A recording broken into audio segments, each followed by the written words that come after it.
Entonces, lo que le está diciendo, entonces la idea del apoyo que nosotros queremos acá, primero son las becas, segundo, pues va a ser para el programa, ¿no? I think it's always been a calling for me ever since I first saw poverty in Latin America when I came down to Mexico at the age of 9 or 10 on a family vacation, and my parents rented a car and we went out of Cancun and saw kids living in basically the same conditions as a lot of the kids in the program live in, and it just hit me hard, and I realized it was my calling in life. And I think from the position into which I was born, being an American, having access to higher education myself, I see it as my calling to help channel some of the wealth from the States to the people who need it most down here south of the border. The kids in the program are all children who are in a street situation, meaning that they either work, live, or are forced to be in the streets to accompany the parents who work in the streets, but they're there out of need, and they spend at least 4 to 5 hours a day in the streets, therefore putting them at risk of falling victims to drug addiction, child prostitution, abandoning school, any of the risks that you find in street life. Typical family life is they live in the most marginalized neighborhoods of the city, in what would be considered shanty towns. In general, we're looking at multiple extended families living under one roof, so anywhere from, I'd say, 8 to 15 on average people per home. The majority of the families that CODENI works with are indigenous families. Most of them are Otomís. They come from the states of Querétaro and Puebla. And they've come here to Guadalajara, as is the case with most large cities in Mexico. They've migrated with hopes of a better life for their children. They're in Querétaro and Puebla, they're impoverished farmers. There's not local schools, especially beyond elementary school. And the living conditions are extreme rural poverty. So here in the city, at least their children have access to education. So they end up in the cities, and the majority of them sell potato chips. Yo vendo papas.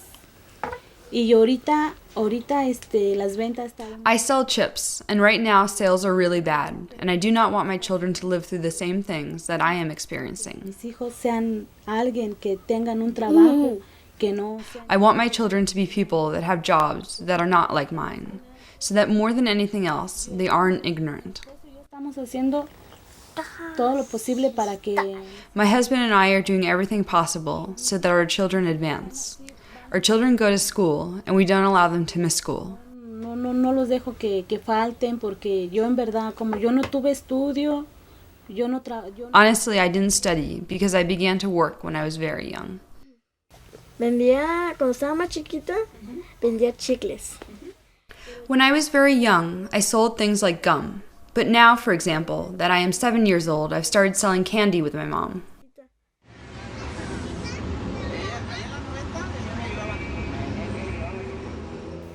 Bueno, para mí, como le digo, cuando ella Well, for me, when my daughter was very young, me hace cuenta que pues como muchos no I realized that she needed her mother to help her with her homework.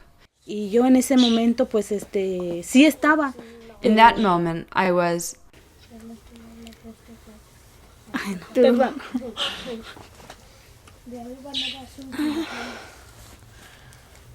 Pero yo me sentía... Sorry, I felt like I was useless. Que un inútil.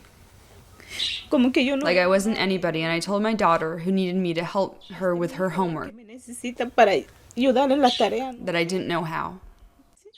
Y entonces y ya pues ahorita ya estoy viendo ya. And so right now, I am seeing that my daughter's learning a lot from Danielle, La verdad sí le digo es como un ángel. so that I can say that she really is like an angel that was sent from heaven for people like us. Todas mis Like everyone in my family that has not been educated. tuvimos estudio. On Mondays and Thursdays, the kids meet up with us, a team of 3 educators. On average, we have 75 kids They'll spend 40 minutes in the library working with me and other volunteers who will, depending on their situation, either help them with their homework, work on basic literacy with them. Outside of the library, in the entrance area, is an area that we call workshops. And it's kind of an arts and crafts areas, but at least twice a month, the art or craft is dedicated to a specific right of children. So each month we'll have a specific right that we'll work on. Outside is the area of recreation with Jorge, the other educator. There, the kids will jump rope, play hopscotch, play soccer. If this generation doesn't have to work in the streets and isn't forced to have their own children in the streets, the problem will start to end. For the kids that I help, my long-term hope is that they will make the most of their lives, that they'll go one step further than they would have gone without CODENI, no? And for each kid it's different. There's some that I see and I really hope and I really believe that they'll go on to study university. There's other kids that I really hope that they'll learn how to read and write, and if they accomplish that, that's going to be a major leap for them. Me gusta porque pues nos están dando un gran I like it because it's really supporting us, and we really need it. y There's nothing that I don't like about it.